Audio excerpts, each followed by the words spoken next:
लखनऊ के इकाना स्टेडियम में आईपीएल 2025 का आज 16वां मुकाबला खेला जाएगा।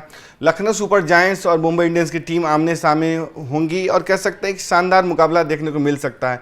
दोनों ही टीमें कह सकते हैं कि जिस तरीके का प्रदर्शन रहा है, 2 हार के साथ सामने आ रही हैं, 1 जीत मिली है दोनों ही टीमों को। ऐसे में जो ऋषभ पंत के सामने बड़ी चुनौती बनकर के उभर सकते हैं हार्दिक पांड्या चाहेंगे कि इस मैच में लखनऊ को उनके घर में हरा करके जो पिछला हेड टू हेड मुकाबले की बात करें तो उसमें जो बादशाहत लखनऊ सुपर जायंट्स से की है उसको चुनौती दी जाए। दूसरी तरफ जो पंजाब किंग्स से हार मिली है या कह सकते दिल्ली कैपिटल से 1 विकेट से जो हार मिली थी उसकी बदौलत जो लखनऊ सुपर जायंट्स का जो मनोबल नीचे मतलब कह सकते डाउन हुआ है उसको बढ़ाने की कोशिश करेंगे, क्योंकि ये घर में मुकाबला है। अगर होम ग्राउंड पे अगर लखनऊ सुपर जायंट्स नहीं अच्छा खेल पाएगी तो क्या मुंबई में वानखेड़े में जहां पर ऑलरेडी मुंबई इंडियंस की बादशाह है तो वहां जाकर के अच्छा खेलेगी, ये तो देखने वाली बात होगी। लेकिन आज के मुकाबले की अगर हम बात करें तो देखें दोनों ही टीमें जो हैं 3 मैच में 1 जीत 2 हार करके साथ सामने आ रही हैं। मुंबई को भी 3 मैचों में 1 ही जीत मिल पाई है। ऐसे में कह सकते हैं कि जो 16वां मुकाबला होगा दोनों ही टीमों के लिए कह सकते हैं पॉइंट टेबल में आगे जाने की कह सकते हैं संभावना है, आगे जाने की कोशिश करेंगे। जहां तक हेड टू हेड मुकाबलों की बात करें तो मुंबई इंडियंस ने 1 मैच जीता है, 6 मैचों में दोनों ही टीमें आमने सामने हुई हैं। दूसरी तरफ लखनऊ सुपर जायंट्स की बादशाहत है। जहां तक मुंबई के खिलाफ मुकाबले की बात करें तो उसने 5 मुकाबले जीते हैं 6 में, और लखनऊ ने कह लें कि लखनऊ और मुंबई के बीच में जो 6 मैच हुए उसमें तो बादशाह तो है ही, और कह लें कि जो पिछली जीत मुंबई को मिली थी लखनऊ के खिलाफ वो इकलौती जीत जो है 2023 के सीजन के एलिमिनेटर मुकाबले में मिली थी। दूसरी तरफ अगर हम बात करें कि इस मुकाबले में जिन खिलाड़ियों पर नज़र होगी वो है निकोलस पूरन और शार्दुल ठाकुर। शार्दुल ठाकुर ने गेंदबाजी की भूमिका अच्छे तरीके से निभाई है। एक समय वन सोल्ड गए थे लेकिन अभी वो हाईएस्ट विकेट टेकर बनकर के उभरे हैं जहां तक लखनऊ सुपर जायंट्स की बात है, और 3 मैच में 6 विकेट उन्होंने लिए हैं, 34 पर 4 उनका बेस्ट है। ऐसे में कुछ ऐसी ही प्रदर्शन की उम्मीद आज भी होगी। दूसरी तरफ निकोलस पूरन कंसिस्टेंसी के साथ बैटिंग कर रहे हैं, इन पे लखनऊ सुपर जायंट्स काफ़ी दारोमदार कर रही है, भरोसा कर रही है। अगर ये चलते हैं तो काफ़ी इंपैक्ट डाल सकते हैं, क्योंकि इन्होंने 3 मैच में 189 रन की पारी खेली है और बेस्ट इनका 75 रन है। दूसरी तरफ से अगर बात करें कि वो 250 भी लगा चुके हैं, 1 मैच में 44 रन बना चुके हैं, और ये दिखाता है कि किस कंसिस्टेंसी के साथ वो बल्लेबाजी कर रहे हैं। उनको रिप्लेसमेंट के तौर पे उनका कोई रिप्लेसमेंट नहीं मिल रहा, उनकी कोई टीम नहीं ढूंढ पा रही है। दूसरी तरफ जहां तक बॉलिंग की बात करें तो रिप्लेसमेंट के तौर पर शामिल किए गए थे शार्दुल ठाकुर, और आज वो टॉप विकेट टेकर हैं, जैसा कि हमने बताया कि वो 3 मैच में 6 विकेट ले चुके हैं। दूसरी तरफ मुंबई इंडियंस की बात करें तो इस टीम में नए नए खिलाड़ियों को ईजाद करने का काम किया है। नए नए खिलाड़ी आ रहे हैं और अपने अपने मुकाबले में अपने अपने समय पे कुछ अच्छा प्रदर्शन करें। मसलन अगर हम चेन्नई वाले मुकाबले की बात करें तो उसमें कह लें कि विघ्नेश पुथुर ने जिस तरह की गेंदबाजी की थी, 3 विकेट उन्होंने लिए थे। उसके बाद अश्विनी कुमार ने जिस तरह की गेंदबाजी की, ये भी मुंबई स्काउटिंग की खोज माने जाते हैं। इन्होंने भी पहले ही मैच में 4 विकेट लिए थे और टॉप विकेट टेकर बनकर उभरे हैं। 1 मैच में 4 विकेट, 24 रन देकर 4 विकेट इन्होंने लिए थे केकेआर के खिलाफ, और केकेआर की कमर तोड़ दी थी। पहले ही मैच में पहले ही गेंद पे इन्होंने एक तरीके से विकेट लिया था, अजिंक्य रहाणे को चलता किया था और इन्होंने बता दिया था कि किस तरह के गेंदबाज हैं। ऐसे में अश्विनी कुमार एक कह सकते हैं आज उन पे काफ़ी कुछ दारोमदार हो, क्योंकि फास्ट बॉलर है। विघ्नेश पुथुर आपको स्पिन बॉलर हैं। पिछले लखनऊ और पंजाब का जो मुकाबला हुआ था उसमें हमने देखा था किस तरीके से पिच में एक तरीके से कह लें कि लॉकी फर्गूसन का काफ़ी इंपैक्ट डाला था, फास्ट बॉलर थे। ऐसे में आज अश्विनी कुमार ट्रम्प कार्ड साबित हो सकते मुंबई इंडियंस की टीम के।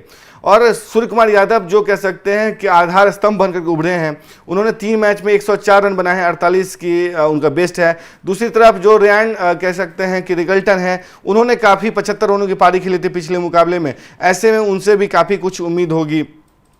और जहां तक पिच रिपोर्ट की अगर हम बात करें तो इस मुकाबले में जो पिच है वो बॉलिंग फ्रेंडली मानी जाती है, इसलिए आपने देखा कि 4 फास्ट बॉलर के साथ उतरी थी पंजाब सुपर किंग्स की टीम। ऑल्दो लखनऊ ने स्पिनर खिलाया लेकिन उनको मदद नहीं मिली।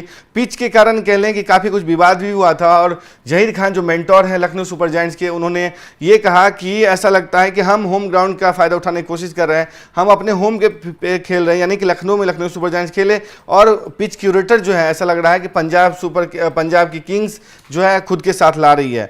ये पिच बॉलिंग फ्रेंडली है, यहाँ स्पिनर को ज़्यादा मदद मिलती है, लेकिन हमने देखा कि पिछले मुकाबले में फास्ट बॉलर्स को मदद देखने को मिली थी। इस स्टेडियम में कुल 15 मैच खेले गए हैं। पहले बल्लेबाजी करने वाली टीम जो है 7 मुकाबले जीती है और कह सकते हैं दूसरी ही बल्लेबाजी करने वाली टीम भी 7 मैच जीती है और 1 मैच रद्द हुआ, यानी कि मामला 50-50 का है। ग्राउंड का हाईएस्ट स्कोर जो है वो 235/6 है, जो केकेआर ने पिछले साल एलएसजी के खिलाफ बनाया था। ऐसे में कह सकते हैं कि हाई स्कोरिंग मैच देखने को मिल सकता है। दूसरी तरफ वेदर कंडीशन की बात करें तो लखनऊ में शुक्रवार को यानी आज तेज धूप रहने की संभावना है, हवा भी तेज रहेगी और कह सकते हैं कि जो तापमान है 36 डिग्री सेल्सियस तक जा सकता है, यानी कि बारिश की कोई संभावना नहीं है। फाटा विकेट होगा। अगर पॉसिबल प्लेइंग 11 की हम बात करें तो इस मैच में ऋषभ पंत जो कप्तान हैं लखनऊ सुपर जायंट्स के, एडन मार्करम नहीं चल पा रहे हैं, उनसे काफ़ी कुछ उम्मीद होगी। पिछले सीजन वो केकेआर के लिए खेले थे, फाइनल मुकाबले में भी नहीं चल पाए थे। इस बार भी जो 3 मैच खेले हैं उसमें इनकी बल्ले से रन नहीं निकले हैं। ऐसे में इनको क्लिक करना होगा क्योंकि ये तो टॉप पे आते हैं, ओपनर के तौर पे आते हैं, मिशेल मार्क के साथ ओपनिंग करते हैं, तो इनको लंबी पारी खेलनी होगी। माफ़ कीजिएगा, निकोलस पूरन काफ़ी कुछ चल रहे हैं तो उनसे एक तरीके से भी बेहतर पारी की उम्मीद होगी। अब टॉप स्कोरर भी हैं। आयुष बडोनी, दिग्वेश राठी पे फाइन लगाया गया था। जिस तरीके से उन्हें कॉपी बुक स्टाइल जो कह सकते हैं जश्न मनाया था विकेट लेने के बाद। दिग्वेश राठी के बाद डेविड मिलर हैं, अब्दुल समद हैं, रवि बिश्नोई नहीं चल पा रहे हैं स्पिनर। इनसे लखनऊ की सुपर जायंट्स की जो टीम है काफ़ी कह सकते हैं उम्मीद है उनको कि रवि बिश्नोई क्लिक करेंगे।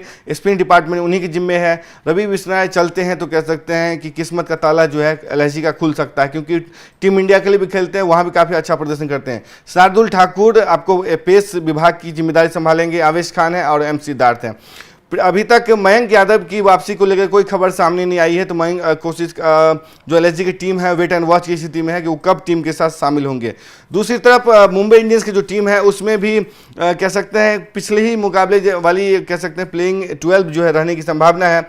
हार्दिक पांड्या कप्तान, रोहित शर्मा क्या आज भी इम्पैक्ट प्लेयर के तौर पे खेलेंगे या उनको फिर से कह सकते हैं कि बाहर मतलब प्लेइंग 11 में शामिल किया जा सकता है। रियान रिकल्टन ने जिस तरीके की पारी केकेआर खिलाफ खेली थी वैसी पारी क्या आज खेलते हैं ये भी देखने की बात होगी। विल जैक्स हैं, सूर्य कुमार यादव, तिलक वर्मा, नमन धीर, मिशेल सेंटनर, दीपक चाहर और ट्रेंट बोल्ट, अश्विनी कुमार, विघ्नेश पुथुर को पिछले मुकाबले में सब आउट किया गया था और कप्तान रोहित शर्मा को अंदर लाया गया था बल्लेबाजी के वक्त में। तो देखने की बात है क्या कुछ इस्तेमाल करती है अपने जो ये पॉसिबल प्लेइंग 11 है उसको कैसे इस्तेमाल करती है मुंबई इंडियंस की टीम। तो कुल मिलाकर के ये मुकाबले हमने देखे कि जो बॉलिंग फ्रेंडली विकेट है उस पर मुंबई इंडियंस की टीम क्या अपने जो ट्रेंट बोल्ट, दीपक चाहर और अश्विनी कुमार या और दूसरे जो फास्ट बॉलर हैं, हार्दिक पांड्या खुद कप्तान बॉलर हैं, तो 4 फास्ट बॉलर के साथ उतरती है या स्पिनर के तौर पर विघ्नेश पुथुर को शामिल किया जाता है।